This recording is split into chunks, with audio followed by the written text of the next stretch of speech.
power, and we've got the results for the 2023 Mr. Olympia finals for both men's open bodybuilding and classic physique. We're going to start with men's open bodybuilding.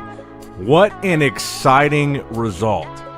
Derek Lunsford, the first ever two-time Mr. Olympia champion. He won the 212 Mr. Olympia, and he won the Open Olympia this year in 2023, and he won the 2023 Mr. Olympia People's Champion Award.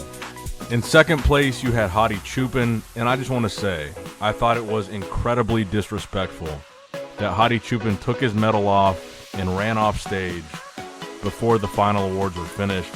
I thought it was a really bad look for him. He was clearly upset, clearly disappointed, and he kind of ran off stage, and I just really didn't like that.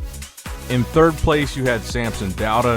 In fourth place, Brandon Curry was able to overcome the last-minute health issues and still be able to squeak out a top 4 spot. Very impressive. And in fifth place, you had Andrew Jacked. Now, I just got to say, I could not be more excited for Derek Lunsford. He is, I've hung out with him. I've met him multiple times. He is the nicest, most humble guy you could ever hope to meet as far as a professional bodybuilder is concerned. There was a lot of talk about him skipping the Arnold Classic, but what he said to me when he skipped the Arnold, when we were talking about it at the Arnold, was that he was going to win the Mr. Olympia. That's why he skipped the Arnold. He wanted to take that time off to improve, to grow, and that his goal was not the Arnold Classic, but to win the Olympia, and that is exactly what Derek did. I think when you look at this top three, and you look at Derek, you look at this shape and the structure of his physique and the improvements that he's made. He added size, especially to his quads, a little bit of size to his upper body, dominated the back shots. The back double bicep is like his strongest pose. The rear lat spread, he also dominated that pose. But from the front, the vacuum pose, the V-taper, the bigger quads than last year, the size, the conditioning, Derek did everything he needed to do to win this Olympia. And I think, like I said a couple of videos ago when we were talking about 212, this is extremely reminiscent of what just happened with Keon and Sean Clarita, because honestly, I do feel that Hadi Chupin was slightly ahead of Derek only when it comes to conditioning. But Derek had a much better shape, a much better structure, a much better overall package than Hadi. Even though Hadi was tighter, Derek still won. And that's exactly what we saw happen in 212 with Keon and Sean Clarita. Keon has this beautiful physique, a beautiful structure, great V-taper, all that stuff. And I did honestly feel that Sean Clarita was conditioning-wise slightly ahead of Keon. And that's why I was biting my nails watching that, because I thought it was so close. But then Keon still took the victory with his beautiful shape, his beautiful physique. And we got a very similar result here in men's open bodybuilding with Derek, just like what we saw in 212. And that's exactly what I saw at prejudging. When I saw prejudging, my eyes were constantly drawn to Derek. Even though Hadi was more conditioned slightly, ever so slightly, especially in that most muscular from the front. He had those crazy striated pecs that Derek just didn't really have. But then Derek turns around from the back, dominates both Hadi and Samson.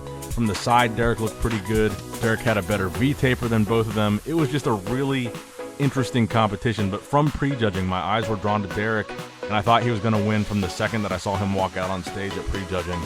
And actually, I went 3 for 3 this year. I had Derek winning in Open, I had Chris winning in Classic, and I had Keon winning in 212, and they all ended up winning.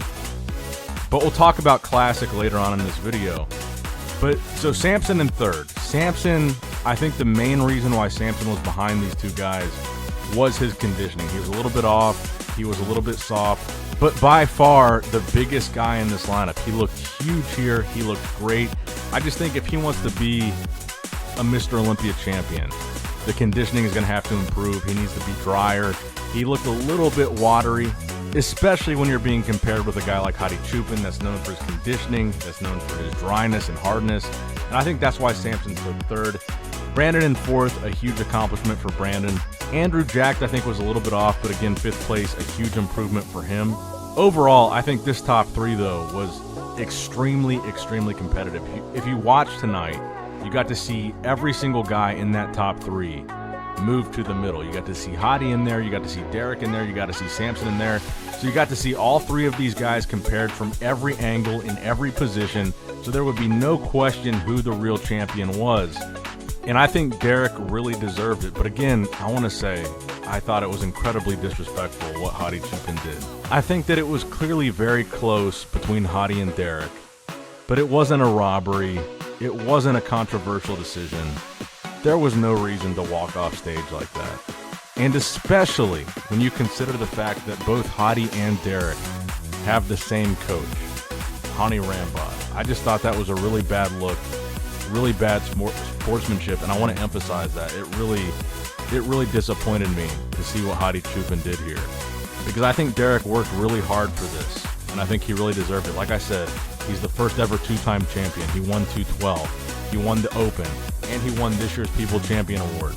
For Hadi to walk off stage like that, I just thought was incredibly disrespectful. And frankly, I hope he looks back at this and he's ashamed of it, because I really feel like he should have given Derek his moment and given Derek the props that he deserved, because Derek, like I said, this wasn't a robbery. Derek deserved this victory. And for Hadi to disrespect his win like that was just, it really just gave me bad vibes, man. But let me know what you guys thought in the comments below about these results for the 2023 Mr. Olympia. Now we're going to get into Classic Physique. So Classic Physique, Chris Bumstead, not surprisingly, and as predicted, won the 2023 Classic Physique Mr. Olympia, winning his 5th title, beating Ramon Dino, who took 2nd place, Urs Kalsinski, who took 3rd place, and Breon Ainsley, who took 4th, and then Terrence Ruffin wound up in 5th place here. And again, this was pretty much exactly as I predicted. I thought that Ramon looked better this year, but just not enough to close that gap between him and Chris. And I think arguably this could be the best that Chris ever looked, and the gap between him and Ramon was still pretty significant. I thought Urs looked incredible here. His conditioning was on point. I think he definitely deserved 3rd place. Breon looked really good here. I was glad to see him back in Classic Physique, not pursuing 212. And I think he really earned that 4th place spot, even though some people might feel like he deserved higher. I feel like 4th place was really, really solid for him, considering the fact that he's a guy that potentially was not going to be competing in Classic Physique anymore. Then Rough Diesel slipping to 5th. I honestly felt like he was pretty off. Watching prejudging, watching finals, his conditioning just wasn't there. He was definitely bigger, he was definitely fuller, but when you're compared to guys like Urs, guys like Breon, the conditioning just didn't match up, and I feel like he was off enough to deserve that placing. Even though it was still an improvement technically from last year. He moved up 1 placing from last year, but I think Chris really slammed the door shut this year. He really proved that it doesn't matter. You guys can have the advantage. You guys can have the weight cap increase. I'm still going to win. I'm still dominant. And honestly, I think Chris can go for at least the next 3 years. And he could become an 8-time Classic Physique Olympia champion. I think he could tie the open bodybuilding Olympia record. I really, really believe that. I think the only thing stopping Chris is himself, his own will to compete, because honestly, he probably makes so much money that winning the Olympia and the prize money, it's really probably not that significant to him financially. So whenever he does probably quit, it's probably not going to be because he loses. It's probably going to be because he just doesn't see the incentive in competing anymore, and it's not worth it to him. But if he were to keep competing, as long as he keeps winning, I think he could go at least 3 more. I think the gap between Ramon and Urs is much, much bigger than the gap between Ramon and Chris Bumstead. I don't think these guys are touching Chris in the near future. I think Chris proved with this Olympia win that he is dominant, and these guys aren't stopping him. But let me know what you guys think in the comment section down below. What do you think about the results in Men's Open? What do you think about the results in Classic? Like, comment, subscribe, click that bell notification icon, and as always, I love you guys. I appreciate you guys.